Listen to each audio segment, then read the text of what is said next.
Hello बच्चों, आज हम शुरू करने जा रहे हैं अपना अगला चैप्टर पढ़ना प्रकाश।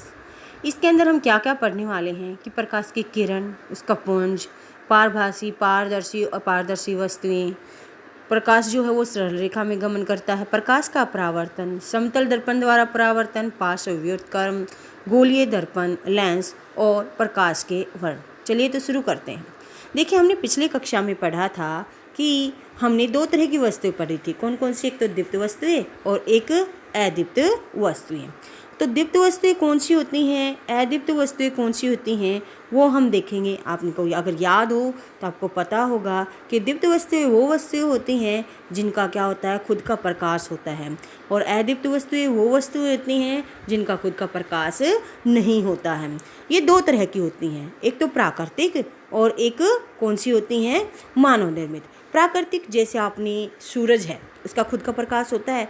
ऐसे ही तारे जो हैं वो क्या हैं, वो भी प्राकृतिक जो हैं दीप्त वस्तुओं में गिने जाते हैं। बाकी आते हैं मानव निर्मित वस्तुएं, जैसे आपने विद्युत बल्ब देखा होगा, टॉर्च, मोमबत्ती, ये सब भी क्या हैं, दीप्त हैं, लेकिन कैसी हैं, मानव निर्मित वस्तुएं हैं। ठीक है।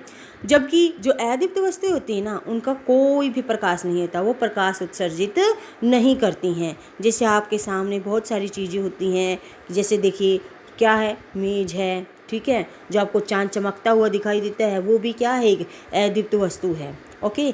लैंप का जो परावर्तन है वो भी क्या है, एक अदीप्त वस्तु है। सामान्यतः प्रकाश जब तभी दिखाई देगा जब वो किसी वस्तु पर गिरता है, जब तक वो गिरेगा नहीं वो दिखाई नहीं देगा। उदाहरण के लिए जब हम रात को चांद देखते हैं तो हमें चांद तो दिखाई देता है, लेकिन सूरज से जो प्रकाश आ रहा होता है वो हमें दिखाई नहीं देता है। हम सिर्फ चंद्रमा को ही देख पाते हैं।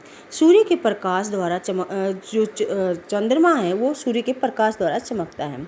कभी कभी जब प्रकाश के अंदर जब धूल आ जाती है तो उसका जो पुंज है वो हमें क्या होता है, दिखाई देता है, एक पुंज की भांति प्रकाशित होता हुआ दिखाई देगा।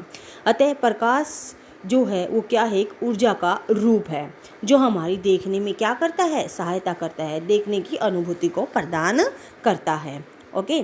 देखिए आगे है आपका क्या कि प्रकाश की किरण जो है वो क्या होती है और पुंज क्या है। प्रकाश किरण जो है वो क्या है कि प्रकाश जो है एक बहुत ही पतली धारा के रूप में चलता है। ठीक है। प्रकाश ग्रहण करने के लिए जो मार्ग प्रदर्शित किया जाता है वो एक किरण के द्वारा इस प्रकार दिखाया जाता है। ठीक है।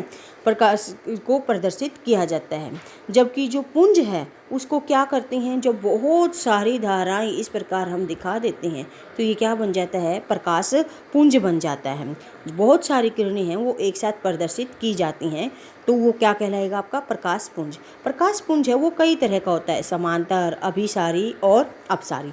अब बात आती है समांतर, जिसमें जो प्रकाश की किरणें हैं वो इस प्रकार समांतर चलती हैं तो वो क्या कहलाता है, आपका समांतर किरण पुंज। ओके।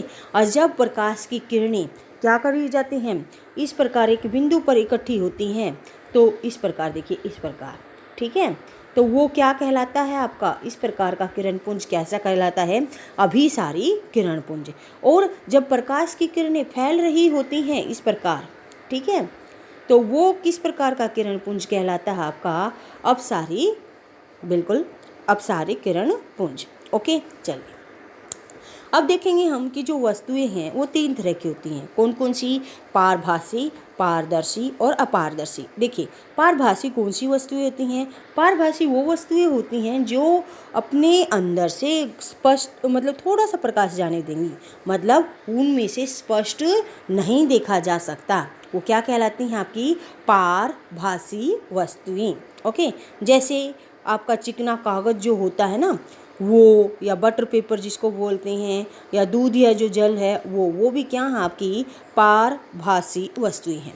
अब आती है बात कौन सी? पारदर्शी वस्तुएं, जिनके अंदर से बिल्कुल साफ दिखाई देता है, यानी जो अपने अंदर से प्रकाश को क्या करने देती हैं, गुजरने देती हैं, वो क्या कहलाती हैं, पारदर्शी वस्तुएं कहलाती हैं। जैसे कांच है, ग्लास है, ठीक है, जल है, एकदम शुद्ध पानी जो होता है वो, जिसमें कुछ भी मिला हुआ ना हो तो उसके आर पार भी हम देख सकते हैं।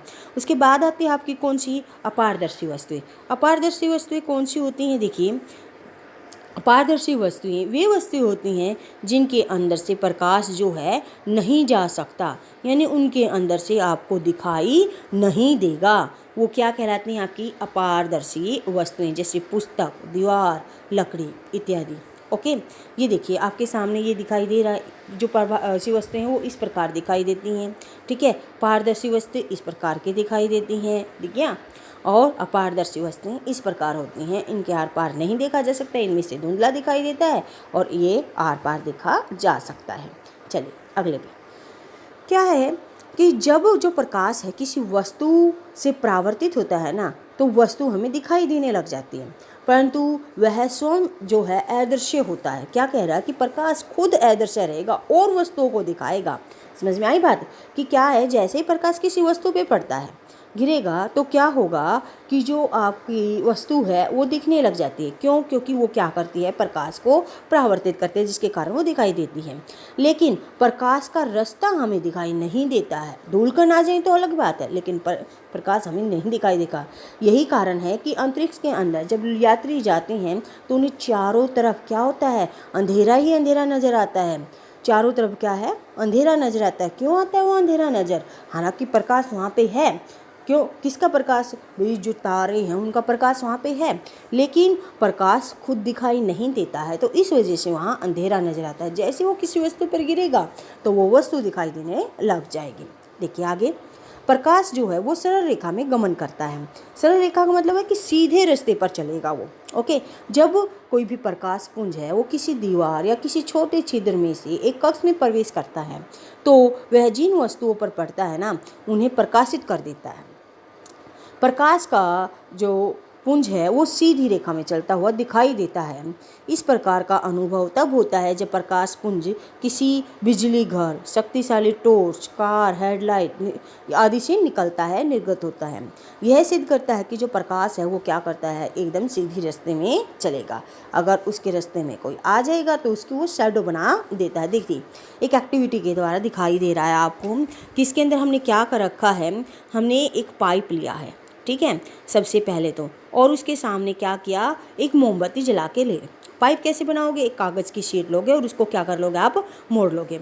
फिर हमने क्या किया, मोमबत्ती को जलाया। अब पाइप के अंदर से हम क्या करेंगे, मोमबत्ती को देखेंगे।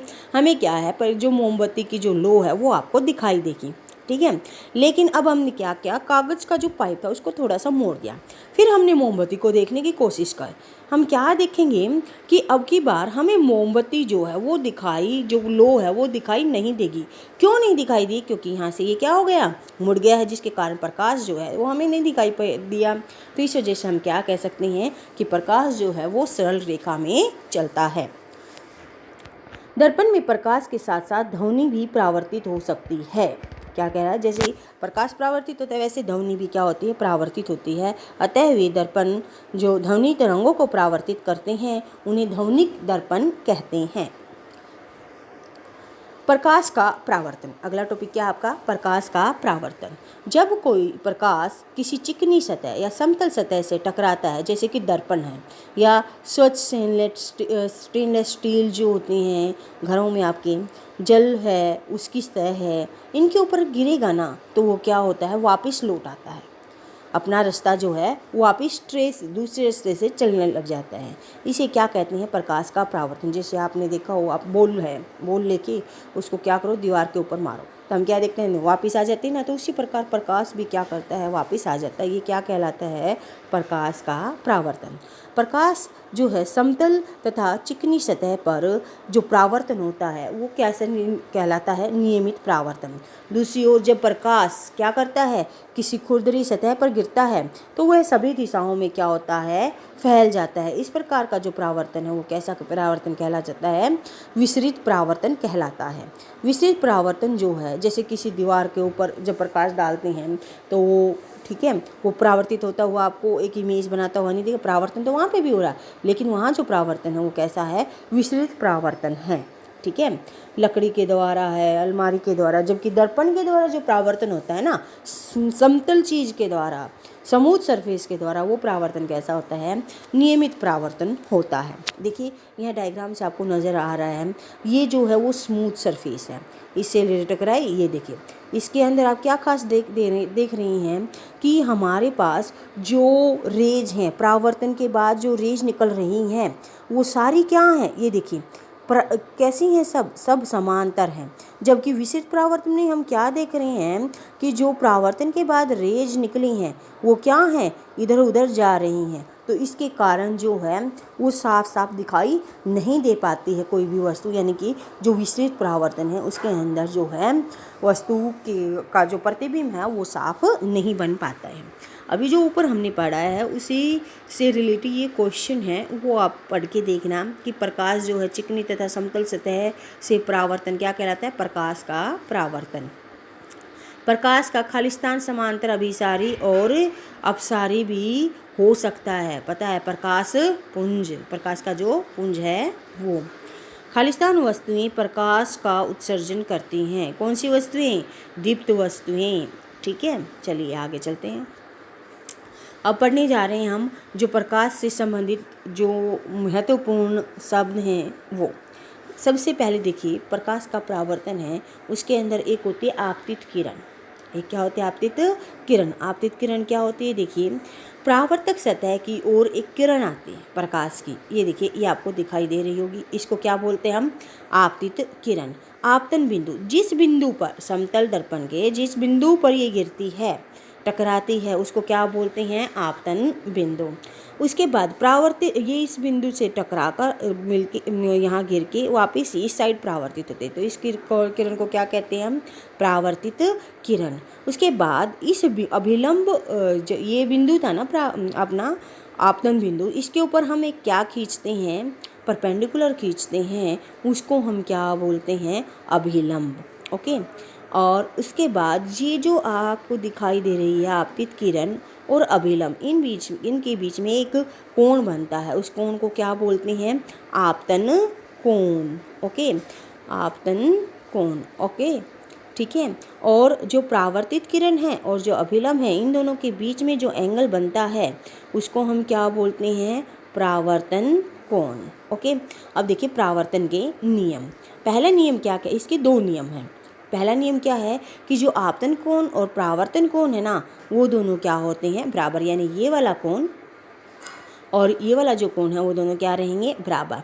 दूसरी बात क्या है कि ये जो तीन किरणें हैं, कौन सी, आपतित किरण, परावर्तित किरण और अभिलंब, ये सब क्या होते हैं, एक ही तल में होते हैं।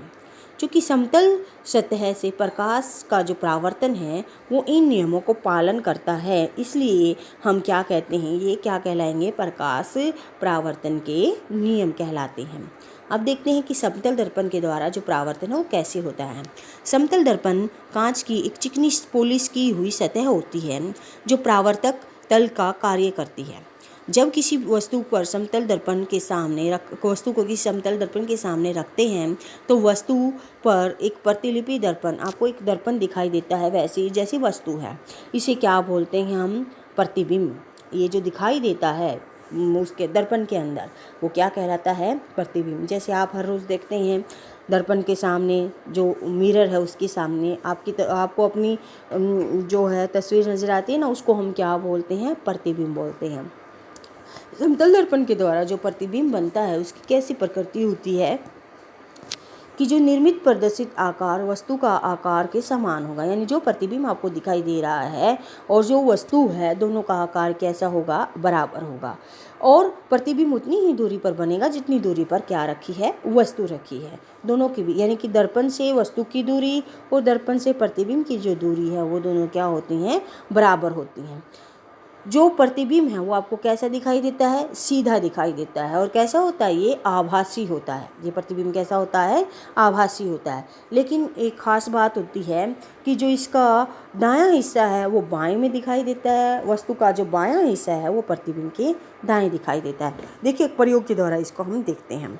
हमने क्या लिया, एक समतल दर्पण लिया, ठीक है, और एक स्टैंड पर उसको क्या कर दिया, लगा दिया। एक कागज़ की शीट ली और एक जलती हुई मोमबत्ती ओके, और एक भूरे रंग का कागज़ ले लिया। अब हमने क्या किया कि जो भूरे रंग का कागज़ था उसको एक त्रिभुज का आकार दे दिया, यानी त्रिभुज के आकार में इसको काट लिया। फिर क्या किया हमने, समबाहु त्रिभुज का दर्पण पर इस प्रकार रखी कि एक आकार उसका जो आधार है वो दर्पण को स्पर्श करे। ओके, जलती हुई मोमबत्ती को त्रिभुज की एक भुजा के पास रख दीजिए। ओके, अब मोमबत्ती को त्रिभुज की भुजा की अनुदिश चलाइए, यानी कि आगे की तरफ। हम दर्पण के समीप लाकर एक कभी त्रिभुज की दाईं ओर तो कभी बाईं ओर अनुदिश जाकर इसको देखिए। क्या देखते हैं आप देखेंगे कि निर्मित प्रतिबिंब जो है वो कैसा दिखाई देगा, सीधा मोमबत्ती के समान ही आकार का दर्पण उतनी ही दूरी पे बनेगा जितनी दूरी पर आप मोमबत्ती को रखते हैं। लेकिन क्या देखते हैं कि त्रिभुज की जो भुजा है वो उधर से क्या दिखाई देती है आपको, जो आपने वस्तु के दाईं ओर रख रहे हो तो वो बाईं ओर दिखाई दे रही है, और बाईं ओर देख रहे हो तो वो प्रतिबिंब में कैसी दिखाई दे रही है, दाईं ओर दिखाई दे रही है। ओके, किसी भी प्रकाश का समतल चिकनी सतह पॉलिश सतह के माध्यम से प्रकाश की किरणों को परावर्तित कर सकती है। उसे क्या कहते हैं, दर्पण कहते हैं। जैसे चांदी है, एल्युमिनियम है, निकल है, स्टेनलेस स्टील है, ये सब किसकी तरह कार्य करती हैं, दर्पण की तरह कार्य करते हैं। तो यहाँ इस एक्टिविटी में हमने क्या देखा कि जो समतल दर्पण द्वारा प्रतिबिंब बनता है वो कैसा होता है, सीधा आभासी, उतनी ही दूरी पे बनता है जितनी वस्तु की दूरी प्रतिबिंब से होती है, उसी आकार का बनता है। लेकिन क्या होता है, लेफ़्ट वाला हिस्सा राइट में दिखाई देता है और राइट वाला हिस्सा कहाँ दिखाई देता है, आपको लेफ़्ट में दिखाई देगा। ओके, चलिए आज के लिए इतना ही। Thank you.